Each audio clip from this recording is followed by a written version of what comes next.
Hello दोस्तों, स्वागत है आपका आपके अपने यूट्यूब चैनल स्टडी विथ एजे में।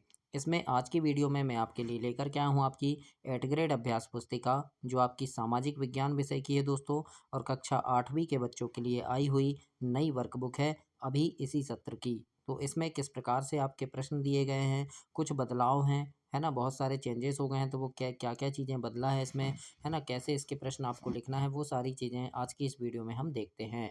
तो आइए देखते हैं सबसे पहले अध्याय 4 आदिवासी दीगू और एक स्वर्ण युग की कल्पना। ये पाठ का नाम है। तो इसके बारे में जानेंगे, इसके प्रश्नों के उत्तर देखेंगे, कौन कौन से प्रश्न दिए गए हैं, कैसे उनके उत्तर लिखना है, सारी चीज़ें देखेंगे।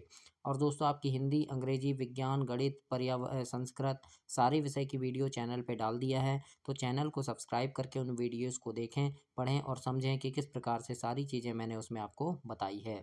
आज की इस वीडियो में हम देखते हैं अध्याय 4, जिसमें वैकल्पिक प्रश्न है पहले विकल्प वाले। सबसे पहला प्रश्न आपसे यहाँ पूछा है कि कुछ समय के लिए खेती किए बिना छोड़ दी जाने वाली जमीन को क्या कहा जाता है। तो इसका सही उत्तर होगा बी नंबर, परती। क्या कहते हैं इसको? परती कहते हैं। तो इस प्रकार से प्रश्न 1 में आपको परती लिखना है।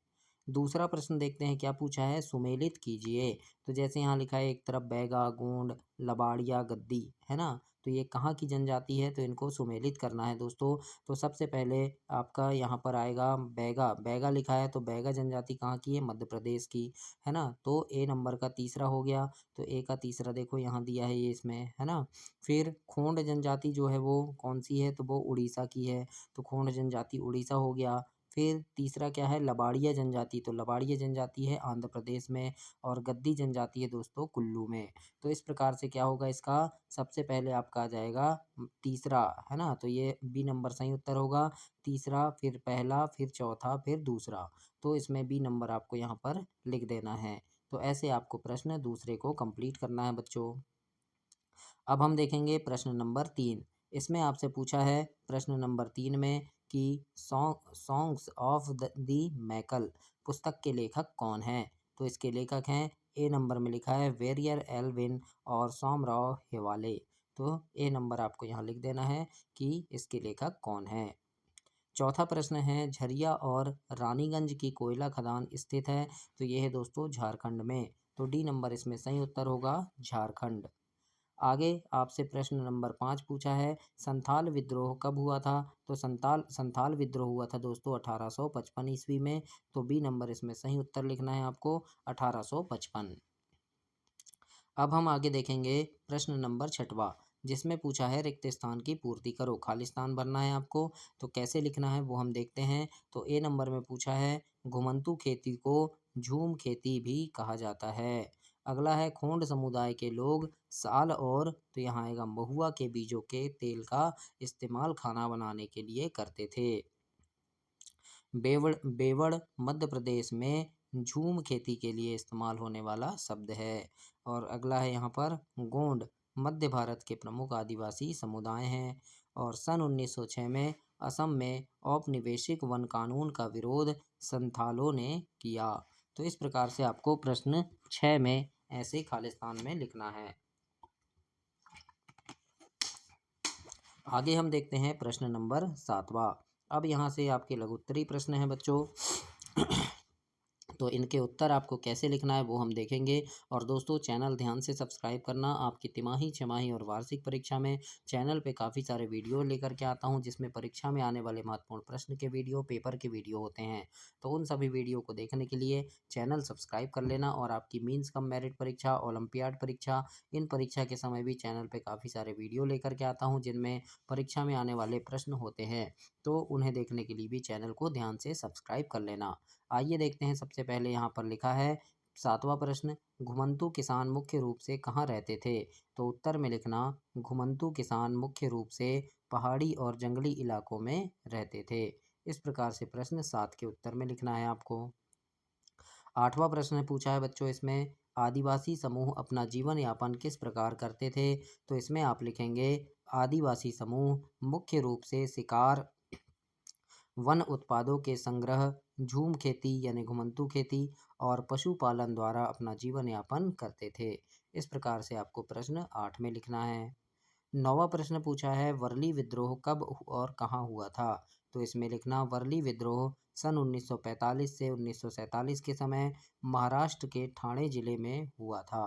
इस प्रकार से 9 में लिखेंगे आप। आगे देखेंगे प्रश्न नंबर 10। इसमें पूछा है झूम खेती की विशेषताएं लिखिए।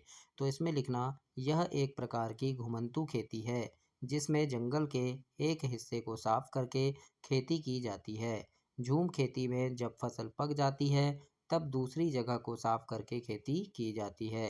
इस प्रकार से प्रश्न 10 के उत्तर में लिखेंगे बच्चों। अब हम देखेंगे प्रश्न नंबर 11।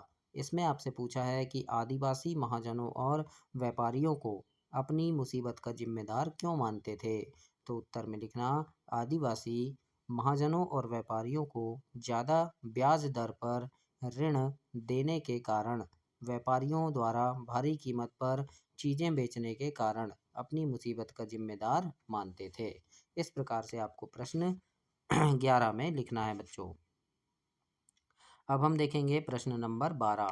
इसमें आपसे पूछा है जनजातीय समूहों ने बिरसा का समर्थन क्यों किया।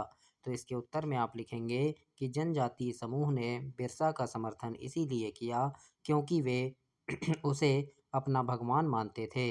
उन्हें यकीन था कि वह उनकी समस्या दूर करने आया है। बिरसा ने जनजातीय समूह की दिशा और दशा में बदलाव लाने के लिए महत्वपूर्ण कार्य किया। इस प्रकार से आप प्रश्न 12 में लिखेंगे।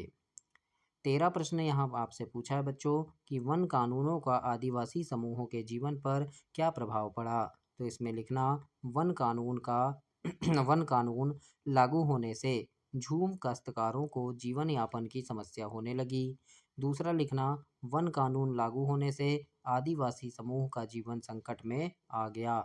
और तीसरा लिखना आदिवासी समूह को लकड़ी रोजगार व अन्य आवश्यक चीज़ों के लिए अन्य स्थान पर जाना पड़ा। इस प्रकार से आपको प्रश्न 13 तक लिखकर कंप्लीट करना है। अब हम देखेंगे प्रश्न नंबर 14। इसमें आपसे यहाँ पूछा है बच्चों कि झूम काश्तकारों को स्थायी रूप से बसाने में अंग्रेज क्यों असफल रहे। तो इसमें लिखना अंग्रेजों ने झूम किसानों को बसाने का प्रयास किया लेकिन पानी की कमी और मिट्टी की शुष्कता के कारण वे बहुत सफल नहीं हो सके। जो झूम किसान हल से खेती करते थे उन्हें अक्सर नुकसान उठाना पड़ता था क्योंकि उनके खेतों से अच्छी पैदावार नहीं होती थी। तो इस प्रकार से आपको प्रश्न में लिखना है। अब आगे हम देखते हैं 15 प्रश्न है। 15 प्रश्न आपसे क्या पूछा है बच्चों। इसमें पूछा है बिरसा आंदोलन से आदिवासी समाज में क्या सुधार हुए। तो इसके उत्तर में आप लिखना बिरसा मुंडा के आंदोलन ने आदिवासी समाज में कई सुधार किए जिनमें मुख्य रूप से शराबखोरी जादू टोना और बाहरी लोगों के शोषण के खिलाफ आवाज़ उठाना शामिल है। इसके अलावा उन्होंने आदिवासियों को अपनी पारंपरिक संस्कृति और भूमि के अधिकारों के प्रति जागरूक किया। इस प्रकार आप प्रश्न 15 के उत्तर में लिखेंगे दोस्तों और ऐसे कंप्लीट करेंगे। 16 प्रश्न हैं बिरसा मुंडा ने अतीत के गौरव को पुनर्जीवित करने के लिए क्या संदेश दिया। तो इसमें लिखना बिरसा मुंडा ने अतीत के गौरव को पुनर्जीवित करने के लिए अबु अबुआ दिशोम अबुआ राज है ना अबुआ दिशोम अबुआ राज का नारा दिया और आदिवासियों को अपनी संस्कृति भूमि और संसाधनों पर पूर्ण नियंत्रण के लिए संघर्ष करने के लिए प्रेरित किया। अबुआ दिसोम अबुआ राज का मतलब है अपना देश अपना राज। तो इस प्रकार आप प्रश्न 16 में लिखेंगे दोस्तों और कंप्लीट करेंगे। आगे देखेंगे प्रश्न नंबर 17 पूछा है कि दिया गया रेखा मानचित्र में निवास क्षेत्र के आधार पर आदिवासी समुदाय को चिन्हित कीजिए। जैसे बैगा गोंड संथाल मुंडा खासी और भील ये कहाँ कहाँ रहते थे। तो इस प्रकार आप ये देखो भील और गोंड महाराष्ट्र के कुछ क्षेत्र में गोंड भील मध्य प्रदेश में भी रहते थे। संथाल मुंडा है ना ये कहाँ रहते थे तो ये यूपी झारखंड साइड झारखंड इधर है ना तो यहाँ पर भी आप लिख सकते हैं। खासी ये मेघालय साइड रहते थे। तो इस प्रकार आपको यहाँ पर ऐसे लिख देना है नक्शे में और ऐसे कंप्लीट करना है दोस्तों। तो ये आपका अध्याय 4 समाप्त हुआ। अगली वीडियो में हम अगला अध्याय देखेंगे। तब तक के लिए आप चैनल को ध्यान से सब्सक्राइब कर लें वीडियो को लाइक करें और अपने दोस्तों तक इसे शेयर करें। धन्यवाद बच्चों।